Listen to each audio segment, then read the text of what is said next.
I'm delighted to be back with a pleasant guest, and I'm fairly sure neither of us are going to call the other an idiot or get into any of the stuff that we had earlier today with Alan Dershowitz. Lee, how are you? I'm doing great, Jason. Yeah, if this goes worse than the Dershowitz thing, something's gone very, very wrong. It's not going to happen.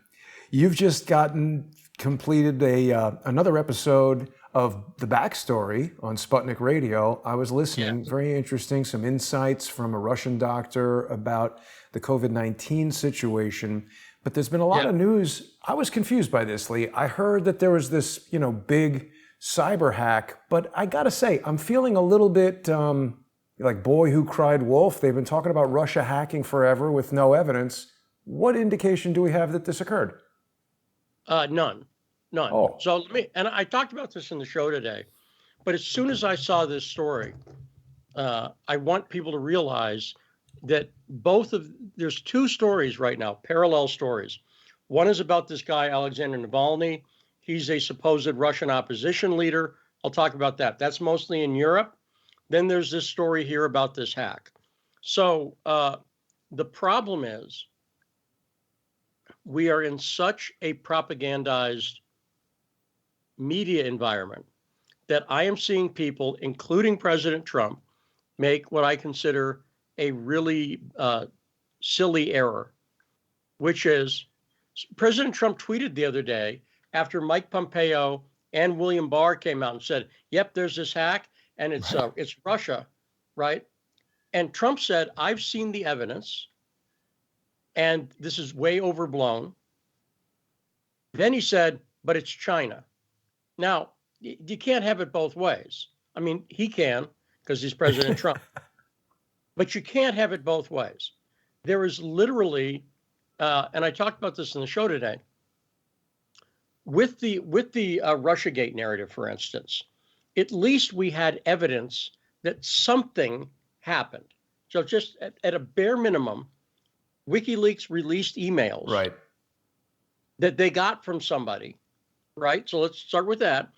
And we could see the emails, we could read them. So we knew that something had happened. Now, who did it? There's a lot of questions after that, but let's just start right there, okay? And so if I said to you, Jason, someone has been breaking into your apartment at night and going around the house and you're like, oh my God, that sounds horrible. How do you know? And I'm like, well, let's just say I know. Because I'm here and nothing's gone. Right, nothing's gone. Broken. Nothing.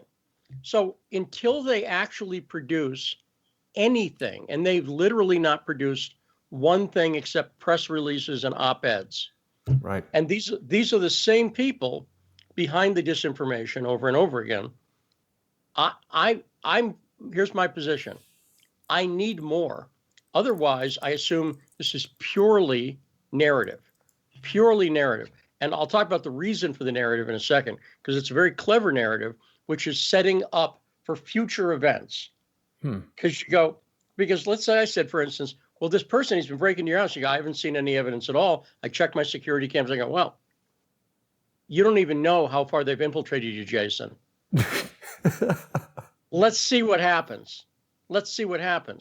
And then let's say you're out for pizza a year from now, and suddenly your apartment's burgled. Not going to be surprised.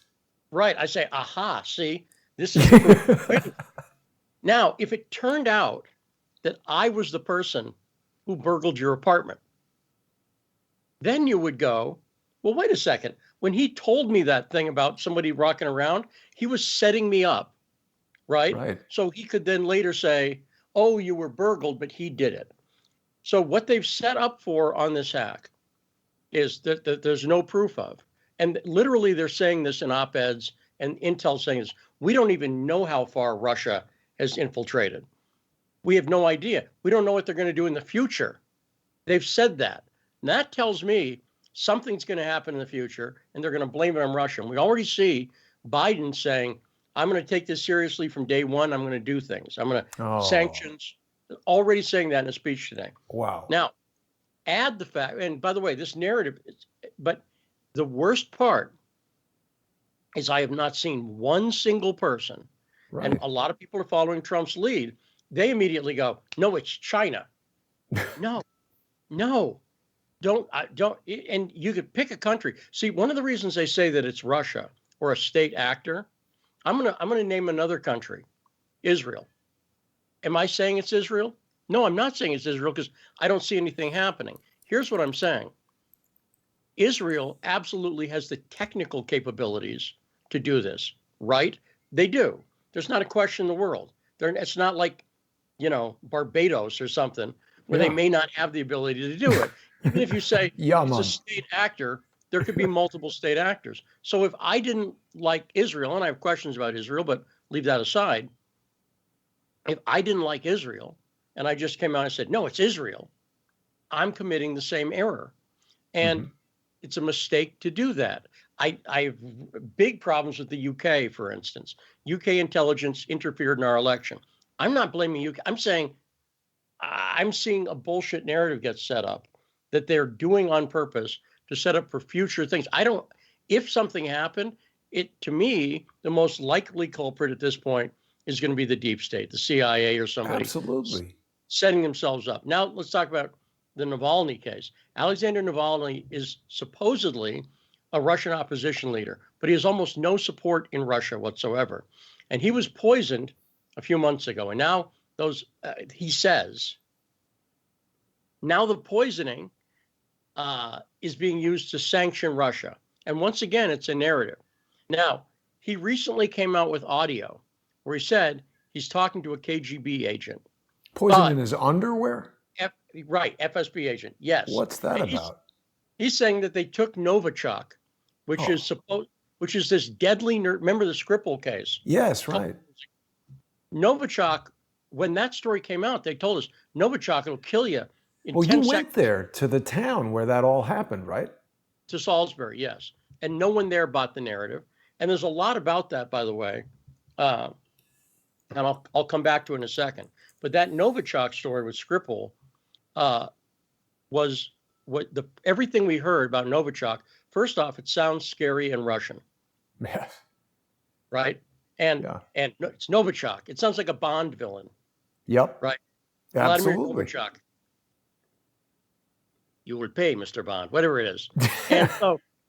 And so now it turns out, apparently you can take this Novichok, put it in someone's underwear, and apparently their gonads have a sort of antidote effect because the dude didn't die. You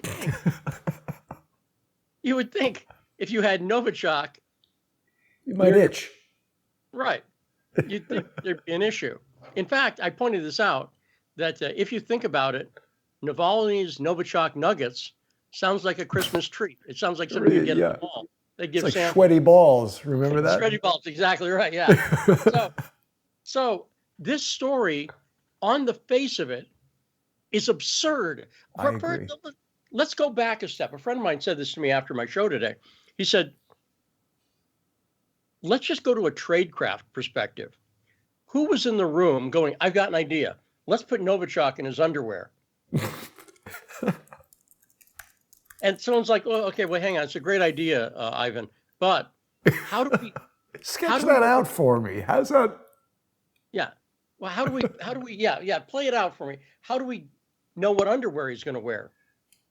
Do we just leave it there and no, Why not just shoot him? Yes. Yeah. Can we push him in front of a truck? Right. No. What's with all this? But wait, Lee. Another question, though, because whenever I hear these ridiculous stories, and I agree with you, the United Kingdom is up to a lot of tricky business.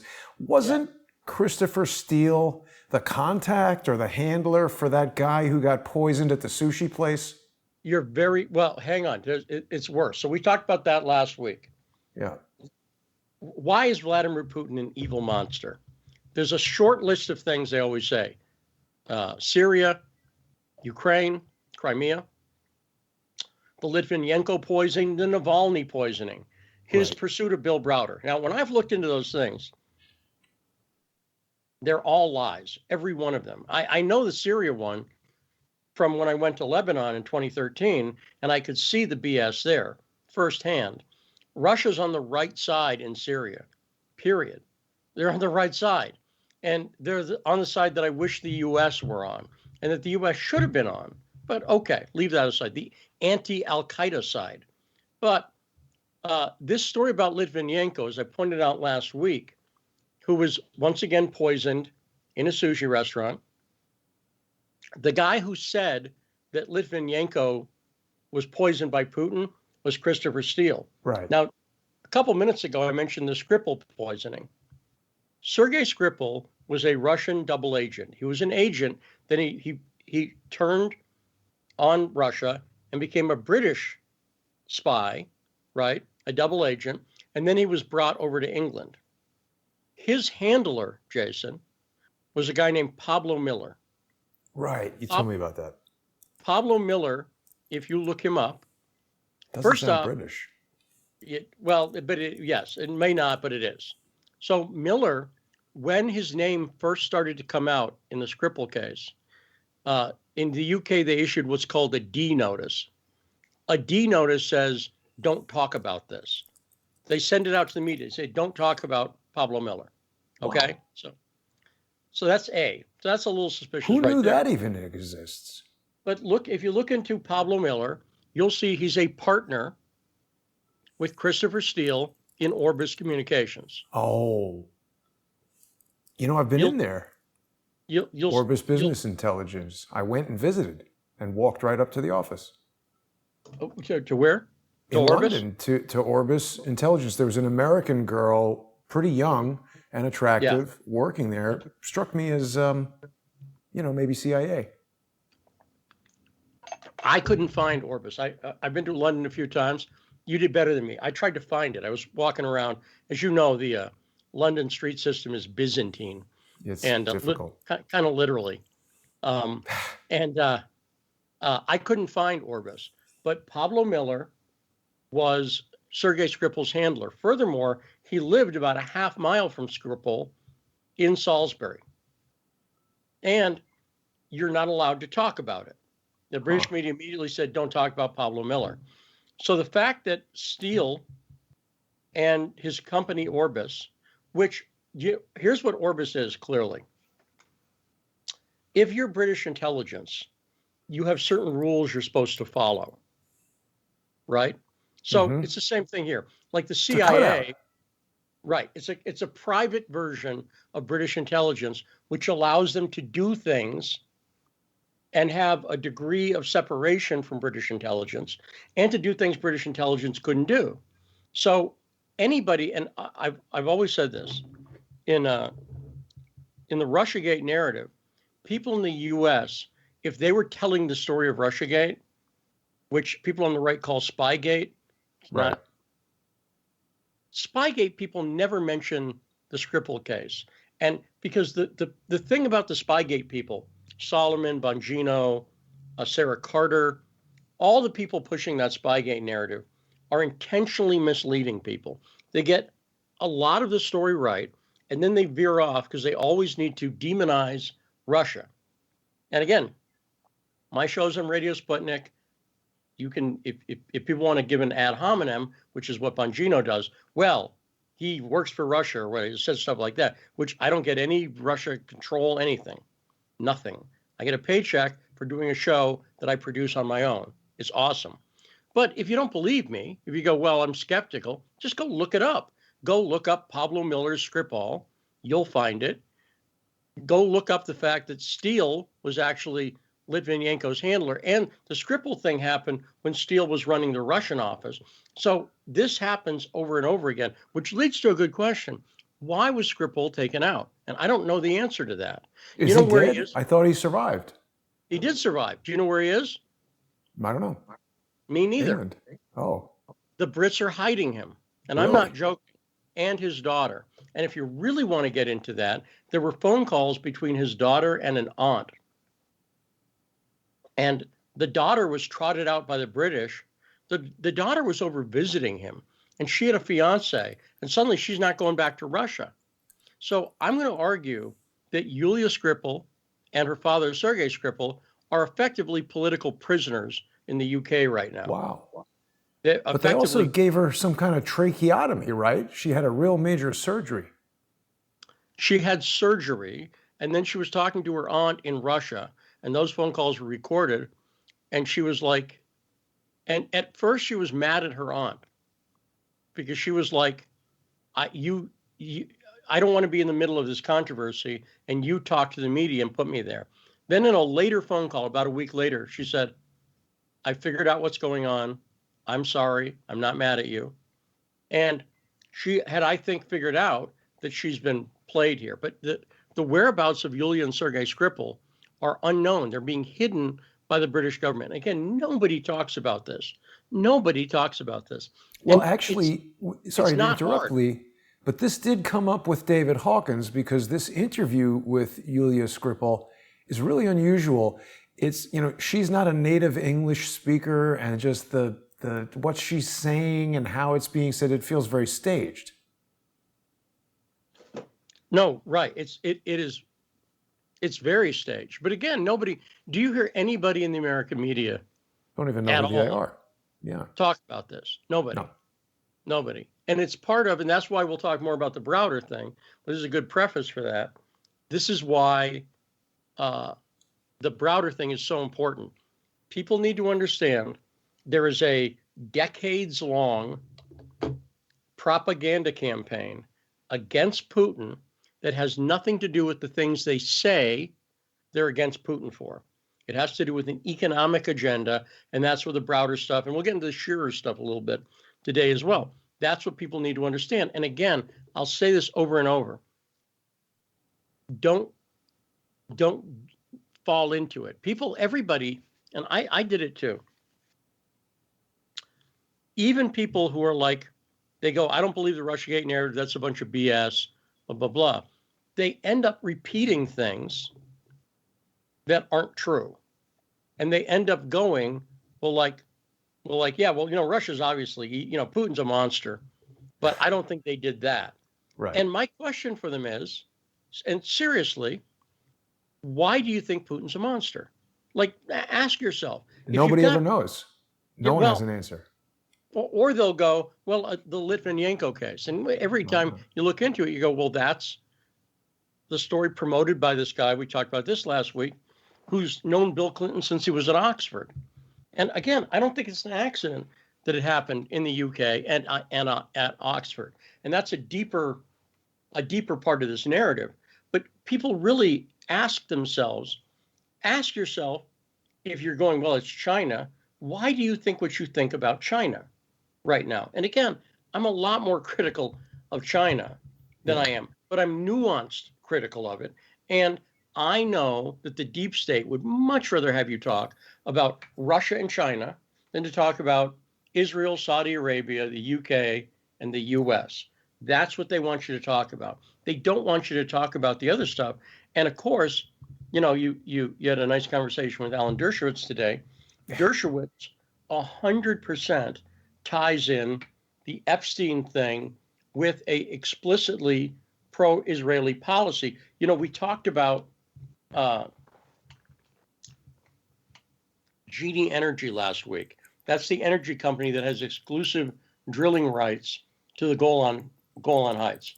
They were given it years ago by Netanyahu, who's very close with Charles Kushner. And when I say very close, I mean as close as you can be. He slept at the Kushner house. So I don't mean they met once and there's a photo. I mean, he even said it at the White House. I found it bizarre that he would say that. Yeah. Well, because there's no consequence in it. The media, they pretend that they'll make feints, FEINTS. They'll make feints. They'll feint a blow at Jared Kushner. If they wanted to take Jared Kushner down, the Genie Energy thing is a blatant example of corruption. This is a company that had exclusive drilling rights to the oil under the Golan. It's directly connected to Kushner. Furthermore, Kushner brought the president of Genie Energy, Ira Greenstein, into the White House, worked there. He was part of a group of people that was vetting as well. But then he later worked at the White House, where he was close to guys like Steve Bannon and Seb Gorka, who I used to work with at Breitbart. Huh. Then the first move is that they tried to use missiles against Syria, and Kushner's the guy who pushed for that in the White House. Remember that? We shot missiles. We just did it in an airport. When that failed, they continued the false narrative against Syria. Assad's a monster, blah, blah, blah, that whole thing. They continued to fool people into thinking that we were fighting Al-Qaeda when in fact we're supporting them. The U.S. is supporting Al-Qaeda. There's actually not any question about it if you look into it. In the Idlib province, we're supporting the rebels. The rebels are Al-Qaeda. They're Sunni fundamentalist Wahhabis backed by Saudi Arabia, very explicitly, and by Israel. And if people doubt that, and you'll just look it up, Jason, you'll see it. All people have to do is just try doing a search for Al-Qaeda, Syria, Israel hospital. That should do it. And you'll find stories in mainstream publications, and including Israeli publications, that say Al-Qaeda forces were given medical aid by Israel.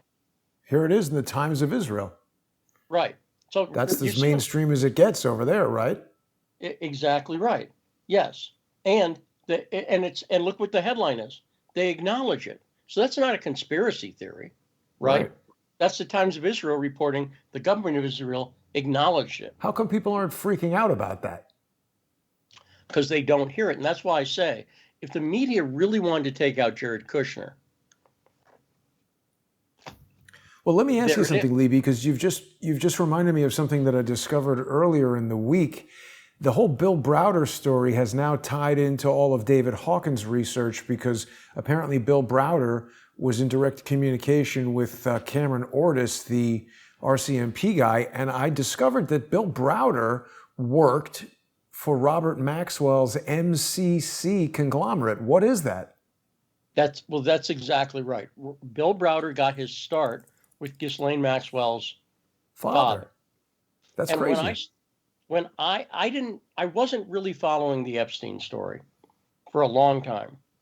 Then around the time he got arrested, and I heard about Ghislaine Maxwell, who I'd never heard of her before. I just was pursuing other stories. I immediately was like, oh my God. Okay.